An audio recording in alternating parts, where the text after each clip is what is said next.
Good evening. You're watching the news on Croatian television. An overwhelming majority of businesses in Croatia say the country's business climate does not encourage entrepreneurship and investment. This according to a poll presented today at a conference focusing on this issue at the Chamber of Commerce. Prime Minister Andrej Plenković said the business climate must be improved through continued reform. He also said Croatia had to chart a political course that sent a message of stability. We will make an effort to see that this continues even after our time in office is finished. I want that to be a clear message of our commitment to stability, predictability, economic growth, new jobs, and competitiveness, and our ability to compete on the global market. Slavonia is set to receive 900,000 euros in European funding to draft a transportation master plan that would overhaul the region's underdeveloped transportation infrastructure. 5 Slavonian counties will carry out a study of the region's transportation needs and assess the environmental impact of the changes. Better transport infrastructure would have a positive effect on industrial development and jobs in the region, as well as the economy in general. Slavonia is a unique region that's been neglected for years, both by politicians and because of certain circumstances. The master plan is the cornerstone document that will make it possible to connect Slavonia with the capital, as well as link it to pan-European transport corridors. A new project will look into ways to make Croatian scientific research into a product that can be taken to market. It will also seek to reverse the negative trend in tech patent applications and attempt to create new competitive products. The EU-funded project is a collaboration between the Ruđer Bošković Institute and consultants, the Knowledge Network. It will channel 440,000 euros to the institute to encourage innovation.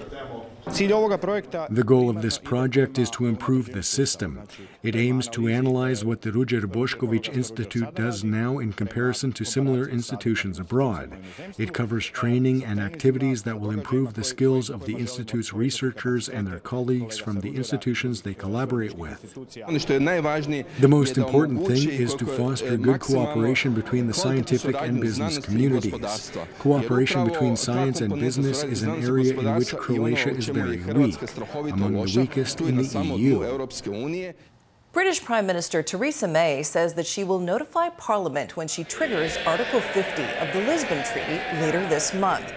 British lawmakers have passed the Brexit bill, paving the way for Britain to begin its divorce from the EU. We will be a strong, self-governing global Britain,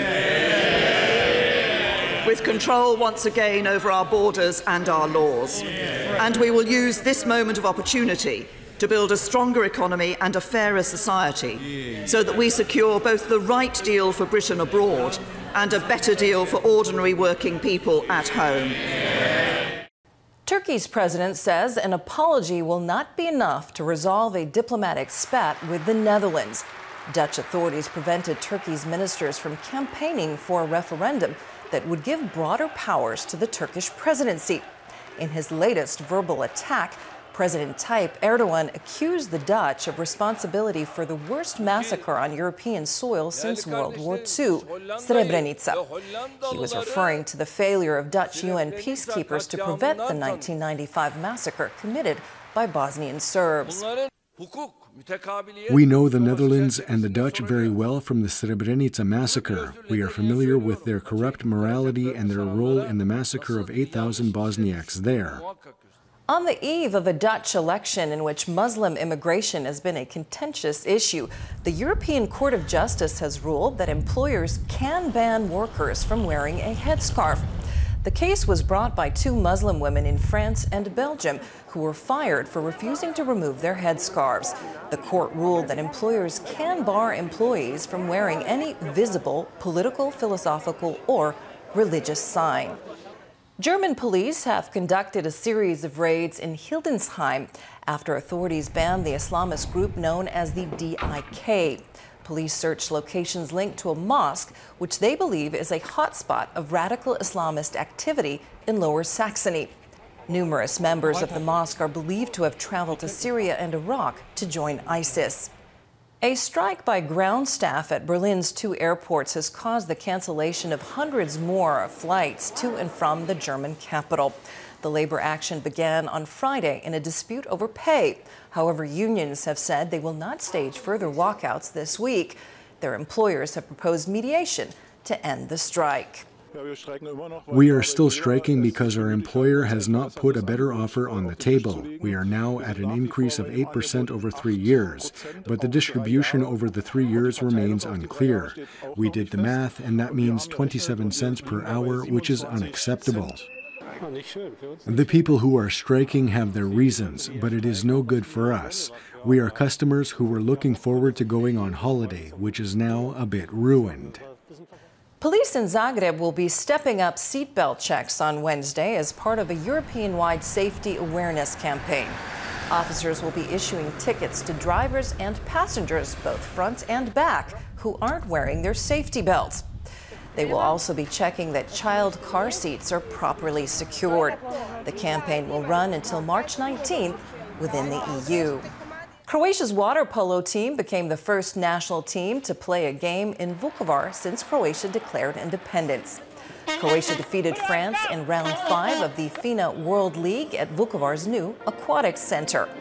Croatia's Ivica Zubac had the best game of his NBA career so far last night, despite the Lakers' loss against the Nuggets in Denver, 129-101. The 19-year-old center led the Lakers with 25 points and 11 rebounds. Zubac was in the starting lineup, played for 30 minutes, and achieved the 4th double-double in his first year in the NBA. Bojan Bogdanovic's Washington Wizards also lost to the Minnesota Timberwolves. The score was 104-119. The Croatian national team player scored 12 points and had 4 rebounds. Mario Hezonja and the Orlando Magic were also out of luck. They lost to Sacramento 120-115. Hezonja had 9 points, 3 rebounds, and 1 assist for the Magic. Cedevita will play Serbian side Partizan in the Final Four of the regional ABA League. The other semifinal playoff will feature Crvena Zvezda and Budućnost. The Croatian champions finished out the regular ABA season in 2nd place. Partizan was 3rd. Cedevita play their first game of the best-of-3 series on Saturday in Zagreb. Wednesday's forecast calls for partly sunny skies for most of the country. The interior may see a few more patches of clouds, but no rain is expected. The western interior will see some light breezes, while the east can expect a moderate northwesterly. On the coast, the day will start off with a moderate to high northeasterly and shift to a northwesterly in the afternoon. Morning lows will range from -1 to +4 inland and from 6 to 11 degrees on the coast. The day's highs will be between 12 and 16 degrees in the interior and 14 and 18 degrees on the Adriatic. The weather in continental Croatia will remain mostly to partly sunny until Saturday. Friday will be very sunny and warmer, but conditions will shift on Saturday when there is a chance of rain and a drop in temperatures. It will be mostly sunny with moderate northeasterly and northwesterly winds on the coast until the weekend.